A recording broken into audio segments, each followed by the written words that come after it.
నుంచి విజయమ్మ గారిని తీసుకొచ్చి ఇక్కడ మన వైజాగ్ నుంచి పోటీ చేయించారు. అప్పుడు ఈ టీడీపీ నాయకులు కానీ తర్వాత ఈ చంద్రబాబు నాయుడు గారు కానీ ఒక ఏదో జరిగిపోతుంది, కడప నుంచి రౌడీలు వచ్చేస్తున్నారు, విధ్వంసం జరిగిపోతుంది, వైజాగ్ అన్యాయం అయిపోతుందని చెప్పి అప్పుడు అన్నారు కదా. మరి ఇప్పుడు అదే కడప నుంచి సీఎం రమేష్ గారిని తీసుకొచ్చారు. ఇప్పుడు విధ్వంసం జరగదా? ఒక విషయం మాత్రం ఏంటంటే జగన్ గారికి చంద్రబాబు నాయుడు గారికి తేడా ఏంటంటే జగన్ గారు ప్రకటించిన సీట్లు మొత్తం ఎమ్మెల్యే క్యాండిడేట్లు అంటే మన ట్రిప్పర్ డ్రైవర్ వీరాంజనేయులు గారు అవునాయండి, తర్వాత ఉపాధి హామీ కూలి లక్కప్ప గారు అవునాయండి, ఇక్కడ మా అనకాపల్లికి ఎంపీ బూడిద ముత్యాల నాయుడు గారు అవునాయండి, మా పాయికరాపేటకి జోగులు గారు అవునాయండి. ఇలాంటి వాళ్ళందరినీ ఒకసారి గమనించండి. చంద్రబాబు నాయుడు గారు అయితే టీడీపీకి వాళ్ళకి ఎవరైతే పార్టీకి సపోర్ట్ ఉంటారో, టీడీపీ చుట్టూ తిరుగుతారో, టీడీపీకి డబ్బులు ఖర్చు పెడతారో వాళ్ళకి టికెట్లు ఇస్తారు.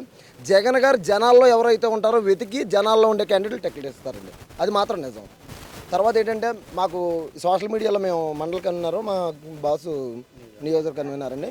సోషల్ మీడియాలో ఒక గొప్ప వరం ఏంటంటే అంటే మిగతా పార్టీలు ఉన్న సోషల్ మీడియాకి మాకు కూడా తేడా ఏంటంటే మేము ఉన్నది చెప్పుకుంటే సరిపోద్ది, లేనిది చెప్పవసరం లేదు.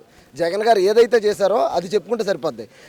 మిగతా వాళ్ళు ఏంటంటే లేని సొల్లు చెప్పి ఏదో ఒక దొంగ అన్నీ క్రియేట్ చేస్తూ ఉంటారు అనమాట. మాకు నిజంగా సోషల్ మీడియాలో జగన్ సైనికులుగా పనిచేయడంలో చాలా హ్యాపీగా ఫీల్ అవుతున్నామండి. జగన్మోహన్ రెడ్డి గారు మేము చేసే విష ప్రచారాన్ని ముఖ్యంగా మీ వైసీపీ సోషల్ మీడియా తిప్పుకొట్టడంలో విఫలమైంది అంటున్నారు, వాస్తవం కాదంటారా? లేదండి, చాలా బాగా పనిచేస్తుంది వైసీపీ సోషల్ మీడియా. చాలా ఇదిగా అది ప్రపంచానికే తెలిసిందండి. దేశంలోని నెంబర్ 1 స్థానంలో ఉంది మా వైసీపీ సోషల్ మీడియా. అది తప్పుడుండి. వాళ్ళు ఏంటంటే లేనిపోని టీడీపీ వాళ్ళు ఏదో ఫేక్ వీడియోలు సృష్టించి ఫేక్గా ఆడవాళ్ళని ఏవో చూడండి. మొన్న పాపం ఏం పేరు ఒక అమ్మాయి చనిపోయింది, గీతాంజలి చెల్లెమ్మ చనిపోయింది. అలాంటి తప్పుడు ప్రచారాలు బంద్ చేస్తారు తప్ప మా వైసీపీ సోషల్ మీడియాలో అయితే జగన్ గారు చేసే మంచిని, మా ప్రభుత్వంలో మా గ్రామాల్లో జరిగే అభివృద్ధిని మేము చేస్తాం తప్ప ఎవరినో ఇబ్బంది పెట్టి ఎవరినో వ్యక్తిగతంగా మాట్లాడడం మా వైసీపీ సోషల్ మీడియాకి లేదండి.